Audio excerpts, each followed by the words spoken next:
Okay, here it is, ladies and gentlemen, the MacBook Pro with the 16-inch display here, 16.2-inch OLED, no, not OLED, mini LED. I wanted to have it say tandem OLED, but you don't get that here. This is a mini LED, 16.2 inches, beautiful, 120 hertz ProMotion. Now, this MacBook Pro has been amazing, better than I expected, and I saw big gains for the thing that I'm going to use this the most, and that's in for video editing and Final Cut Pro and DaVinci Resolve, and especially Final Cut Pro. I'm seeing massive gains. I'm seeing 165% faster performance in terms of an export and render, of course, in Final Cut Pro of an 18-minute video. I'll show you in a little bit.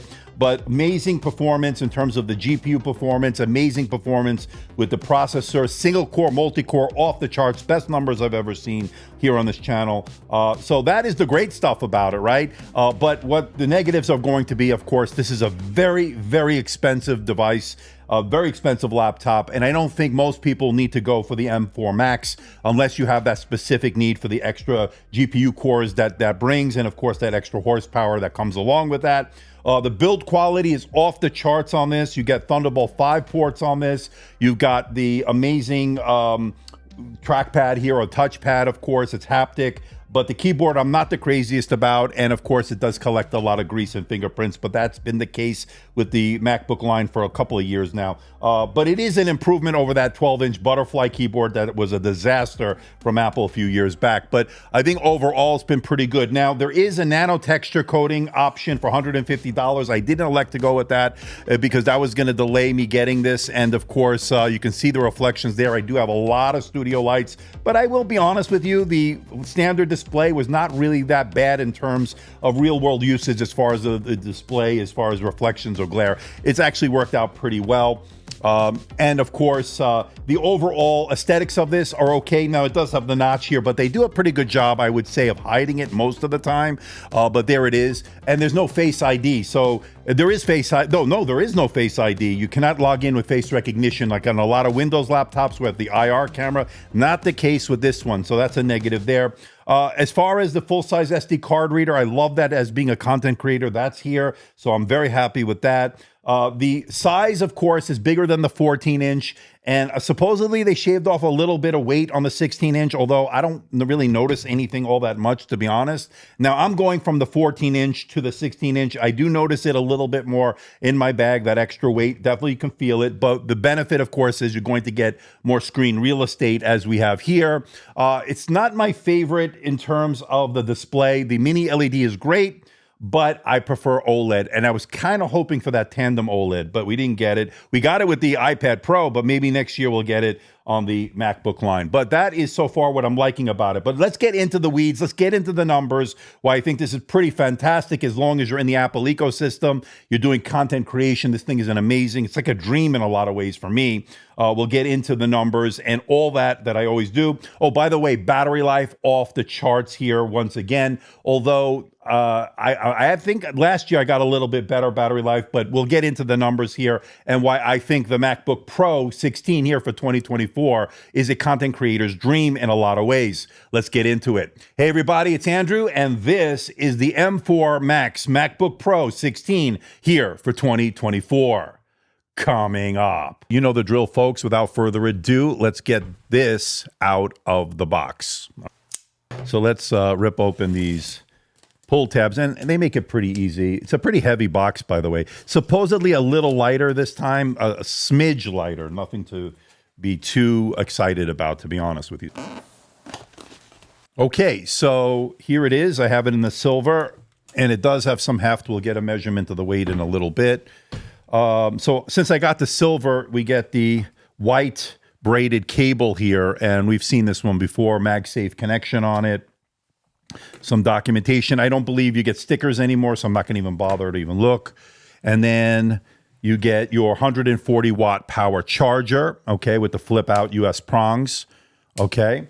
And I think that's it. So pretty bare bones as far as what you get in the box. Let's put that to the side. And then, of course, we get this itself here. So this is the silver, as I mentioned, and I had the M1 Pro, MacBook Pro 14, and I really like the silver. It held up really well over time. In fact, I still have it. I don't have it. It's upstairs. But it didn't show quite as much fingerprints. It stayed really clean looking. So that's one of the things that I was happy about. Now, as far as this is concerned, you can see here, this is the side angle and so forth. You can see how thick it is. It's got a little bit of weight. Again, we're going to get a measurement in a moment, but I do like it. And of course, we'll take a look at all the ports and so forth. Now, this will have Thunderbolt 5, but let's see if we can do, you know what, the one. And by the way, the build quality is off the charts here. They one thing we'll say about Apple, they do really well. Now, obviously, you can open this with one finger. I don't think that's a big deal as this turns on. And let's just put the unit alone here. And we're looking at 2.141 kilograms, and that is 4 pounds, 11.6 ounces, okay? So if you put it back into kilograms here, we got your power cord and you got your charger. It's 140 watts, as I mentioned, 2.47 or 2.48 kilograms, and that is 5 pounds, 7.5 ounces. Now, to contrast that, let's see what the 14-inch from last year, the M3 Max that I have here, this one, and let's put it in kilograms here. This one comes in at 1.606 kilograms, and that is 3 pounds, 8.6 ounces. I've said this before. I'm not the biggest fan of the MacBook keyboards. Now, they're better than when they had the butterfly style keys. Remember that 12-inch MacBook? That was ridiculous. This one other thing I will say about these dark keys here, they're fine for typing, but they do collect a lot of grease, a lot of residue on them. I constantly having to wipe down the one in the space black. But of course, this is also black in terms of the keys, as far as that is concerned. Now, the keyboard layout is fine. I have no problem with it. Obviously, I type on the MacBook Pro, MacBook Pro 14 that I have here daily basis pretty much, and it's pretty good. But I would say that this is definitely not one of my favorite keyboards. I prefer the ThinkPad keyboards, and I think a lot of you know that. And it comes as no surprise that the best part of this, of course, is going to be that awesome touchpad. It's a haptic touchpad with a great feedback on it, great for scrolling, doing all the gestures. Everything works as you'd expect. It is well-tuned, and it is really done, probably the best in the business. Although I gotta say, Stencil has made many strides to catch up with Apple here, and I think they're pretty good as well. So I think Apple did a great job here as far as the touchpad. No complaints, and of course, no moving parts. It is haptic, and it is pretty amazing.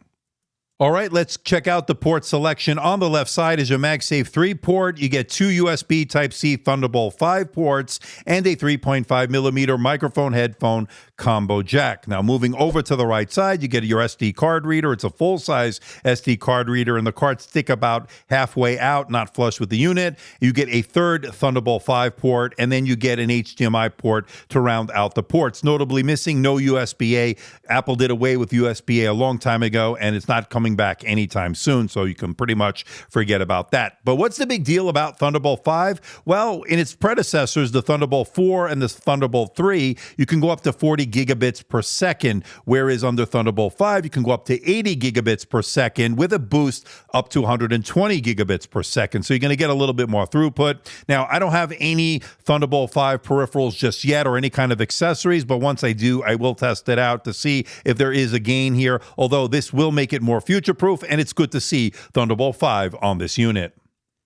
All right, let's get into what I like here to call one of the best parts of the laptop, and that's the display, although I would like an OLED option. We don't get that like we got with the iPad Pro, but what we have here is a 16.2-inch Liquid Retina XDR display. It's mini LED, and we've seen it before, although there are a couple of differences this time around. There is a new option for a nano texture display that's going to reduce the glare and reflection. That's an extra $150. I'm hearing good things about it, but that is a big premium to pay, I think, in my opinion.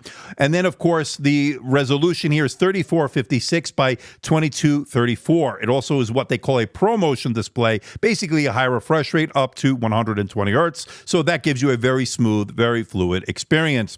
Now, as far as the brightness is concerned, there are some changes here as well. They're claiming 1,000 nits of sustained brightness, up to 1,600 nits peak brightness for HDR, and outdoors you can peak as high and sustain as high as 1,000 nits in terms of the brightness. Now, I measured measured indoors, 607 nits, standard dynamic range. I didn't see the 1,000 nits at any point, so I'm not really sure what's going on there, but very bright nonetheless, and it's not overly glossy, or there's not too many reflections with this standard display. So I'm not even sure if most of you need to go with that nano texture coating, although, like I said, I'm hearing good things. Now, as far as content creation, this has been very good as far as the coverage of the color gamut, as far as the color accuracy. So if you're going to do Lightroom, Photoshop, video editing, DaVinci Resolve, Final Cut Pro, everything worked very well. This is an excellent panel for those type of tasks. Color grading has been very good on this. So this has been a very good display. Now, one thing I wish it did have, like I mentioned in the beginning of this, is that I'd like to see a tandem OLED display.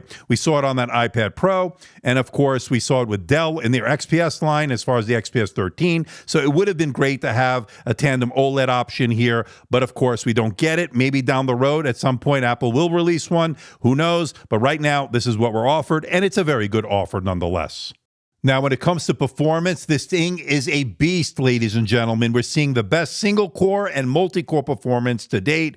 Over 4,000 single-core, over 26,000 multi-core. Holy smokes, this is pretty amazing, although these are synthetic benchmarks, so just keep that in mind. But in real-world usage, using it for everyday tasks like Microsoft Office, email, web browsing, everything was very snappy, fluid, as you'd expect. It is a major powerhouse here. Look at the Cinebench 2024 numbers, 183 single core, over 2,000, almost 2,100 even in the multi-core. This thing is amazing in terms of the numbers. There is no doubt about it, and nothing comes close as far as performance is concerned. But that, of course, tells you only part of the story. As far as doing things like Final Cut Pro in terms of video editing, I did an 18-minute 4K export with transitions and effects, and of course, I saw some amazing results here. I went from 14 minutes and 34 seconds on my MacBook Pro 14 with the M3 Max to, check this out, 5 minutes and 29 seconds, which is 165% faster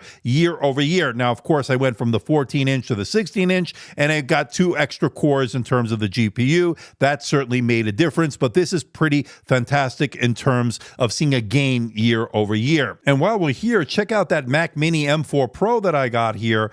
Did 8 minutes and 34 seconds, which is almost half the time it took my Mac Studio M1 Max to render that 18-minute video. So we're seeing big gains year over year on both the MacBook Pro and the Mac Mini with the M4 Pro. Now, Puget Bench DaVinci Resolve benchmark here is a good barometer as far as DaVinci Resolve is concerned and exactly what this can do. Check out the numbers here. Excellent results of the overall score. 10,683 on this MacBook Pro 16, 8,280 as far as the M4 Pro Mac Mini. This is a powerhouse when it comes to video editing.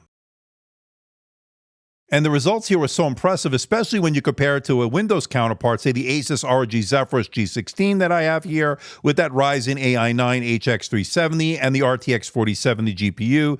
This, of course, did better. That one got 5918 as an overall basic score, 5228 overall score, whereas the MacBook Pro got 10,683 on the basic score and 9373 overall score. So a very impressive outing here from Apple when it comes to doing DaVinci Resolve. Now, as I mentioned in my live unboxing, I wouldn't get the MacBook Pro to do gaming. If you want gaming and be serious about gaming, go with a Windows counterpart. Everything will run natively. You'll have more titles to choose from. You won't have any of the issues you might run into with a Mac. But that being said, they are making some strides. They will be bringing some pretty major titles, including Cyberpunk 2077, sometime in 2025. But what you have right now is going to be a lot of using Rosetta to emulate and do all that stuff. But I think the overall experience could be better, and there are just not that many titles. So really, for the gamer out there, I would really look at a Windows laptop. Now, that being said, you could do cloud gaming on here, as I'm doing on the Xbox Game Pass Ultimate here. And as you can see, I'm working here, not playing very well on this game, of course, on Forza, but of course, it is definitely doable here. And as long as you have a good connection here, as far as your internet is concerned, cloud gaming is certainly doable, but you can do that on pretty much any device as long as you have a good connection with low latency. But overall, I would say gaming is hit or miss on the Mac. And if you are a serious gamer, look at a Windows laptop that is dedicated for gaming. Now, speaking of pushing the limits on these devices, and I've been working it pretty hard, I couldn't get the fans to come on this MacBook at all. I've tried everything. Now, there was one thing that I did do that got the fans going. That was the DaVinci Resolve benchmark from Puget Bench. And I would say that the fan noise was not very loud, and that was at full blast. And I would say never more than 35, 40 decibels, which is pretty amazing when you think about it. But I would say 99.5% of the time, no fan noise, totally silent on pretty much everything I do. And that includes doing Final Cut Pro, 4K renders, 4K exports with transitions, with effects, which are really pushing the unit. And again, I didn't hear the fan. So that's a pretty good telltale sign on the 16-inch that the thermal solution here is pretty amazing. And somehow the surface temperatures remain relatively cool throughout. So it doesn't get hot and there's no fan noise. This is a win-win situation in my book.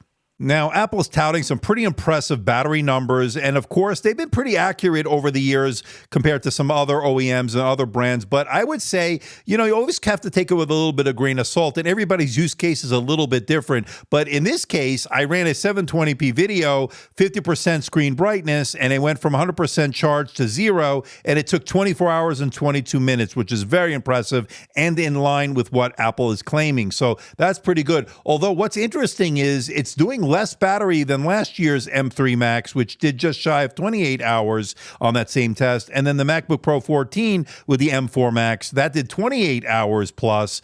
And then the MacBook Pro 14 with the M3 Pro did a whopping 30 hours. So I'm not sure what's going on there, but nonetheless, impressive battery life. I would say all-day battery life on mixed usage is what I'm seeing. Of course, everybody's use case is a little bit different, so your mileage may vary. It also charges pretty quickly. They do supply you with a 140-watt power adapter in the box.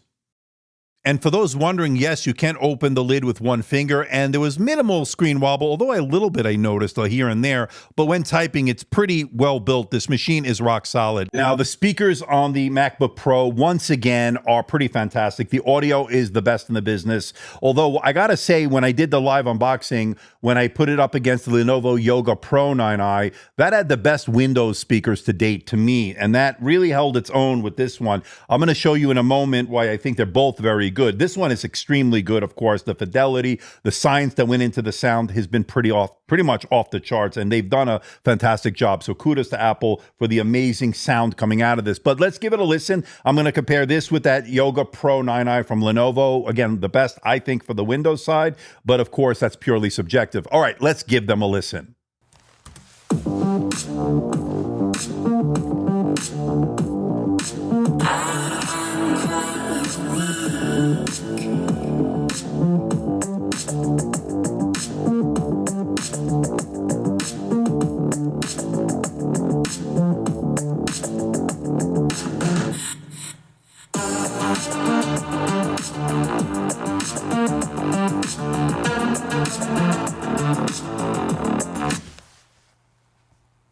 Lenovo.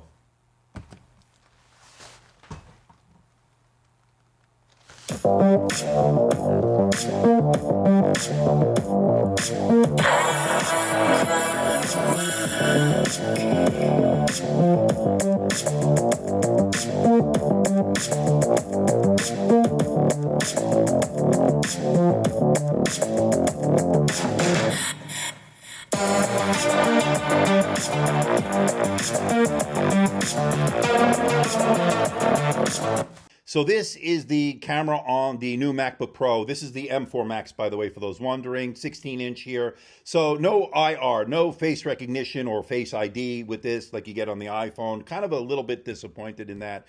I was hoping this would be the year that would come. It's not the case. Now, there is the notch. They do a good job of hiding it, with the wallpapers and so forth, depending on the background. But it's there. I'm not the biggest fan of it, but I don't know. It's just not aesthetically pleasing to me. That's just my opinion. Of course, it's purely subjective. But what do you think about the video quality? What do you think about the audio quality? Now, You can, of course, do the center stage. You can move around. It should follow you and all that. I don't know. I didn't really play with it all that much. We get a lot of those features on the Windows counterparts as well. So if you need those kind of features, it's there. So there are sorts of things. You could also use your iPhone as a webcam as well. It's a nice seamless integration on handoff and all that stuff. So they do a good job with that. Sidecars, using it as a secondary monitor, say your iPad or something. So a lot of good features that I think Apple does a really good job in. One of the biggest features to me is AirDrop, although it has been a little hit or miss sometimes, but for the most part, 85%, that's been really great and very convenient. I love having the AirDrop. But overall, what do you think about the video quality and what do you think about the audio quality? Let me know in the comments section below. Okay, let's bring it all home. What do I think about the MacBook Pro running the M3 Max here? Of course, the MacBook Pro lineup in 2024, the M4 lineup, has been pretty good, I think. And I think the biggest thing is you're not getting 8 gigabytes of starting RAM. It jumps to 16, depending, of course, on the model you choose.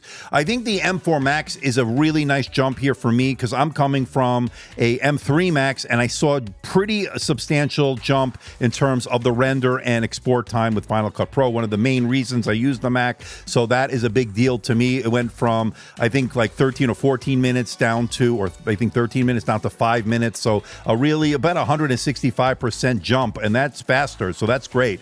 That's exactly what I need. Time for me is money, so that's good. The nano texture display coating is a nice option, although I think a pricey option, $150. Again, I'm on the fence about it, but if you do get it, I'm sure it'll be fine. A lot of the reviewers are glowing about it, but of course, I need to see more independent reviews. As far as a standard display with its mini LED, I didn't find it overly glossy, but you know, you do see it now and then. And the brightness, I didn't get that 1,000 nits. I tried to measure it, but I got 608 or 607 nits or whatever I got. But the bottom line is it's still bright enough, and it's a very nice display in terms of the coverage of the color gamut. It's also color accurate to do the content creation that you need to do. So it's been very good. It's got a better multi-monitor setup for the M4 version than the prior versions. You get really good port selection. I like the inclusion of the Thunderbolt 5 on this unit because that's going to make it more future-proof. It can boost up to 120 gigabits per second. Of course, it goes from the 40 to the 80 and then boosts up there. So what you got with the 40 gigabits per second with the Thunderbolt 3 and 4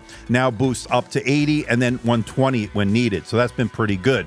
Everything else is pretty good. The battery life is excellent. And of course, the touchpad is the best in the business. Speakers are amazing. So overall, it's a great design. Of course, if you're a gamer, I would look at a Windows laptop over this because there'll be more options. Everything will be better in terms of your choices, and it'll run natively, although they are saying that Cyberpunk 2077, other titles are coming in 2025. I can only go with what's out now. I don't like to use emulators. I don't like to use any kind of third-party solution. So if you're a gamer, I would stick to the Windows counterparts. Look at the Asus ROG Zephyrus G16 that I looked at. Others in that category are better for that. But I think the other biggest problem here is the upgrades in terms of what you have to pay in terms of RAM and, of course, storage, which are not upgradable by the user, which is a big negative in my book, and they are atrociously expensive. So I would add external storage like a Samsung T9. I got a 4 terabyte drive. I saved myself some money in the process, and I use it among multiple devices. So that worked out well for me. No USB-A port, of course. That's a dying port, I guess legacy port according to Apple. So I would have liked to have seen at least one on this, but we don't get it. It's all Thunderbolt and of course USB-C, and that's it. Okay, you do get the HDMI, you do get the headphone jack, you do get the MagSafe, but other than that, it's pretty much the same physically, except maybe a little bit lighter. I don't know. I didn't notice a big difference, but the overall takeaway is this is a powerhouse in terms of single multi-core performance, GPU performance, especially when you do things like video editing and Final Cut Pro and DaVinci Resolve that I do. So it's been a big improvement over year for me at least, and I'm going to definitely keep this. I'm going to use this as my daily Mac, of course. That's going to be for video editing mostly, and that is, of course, what I'm going to do. And of course, I still use Windows laptops. I will use DaVinci Resolve cross-platform, so don't worry. Got plenty of Windows laptops, some really good ones I can't talk about coming very soon. But I highly recommend the MacBook Pro, especially if you're in the Mac ecosystem and you need something that can do some great content creation. I think they did a great job. I just wish they offered the tandem OLED, and I wish that it wasn't so damn expensive. But other than that, you know, I can't really fault them here. They did a great job here for 2024.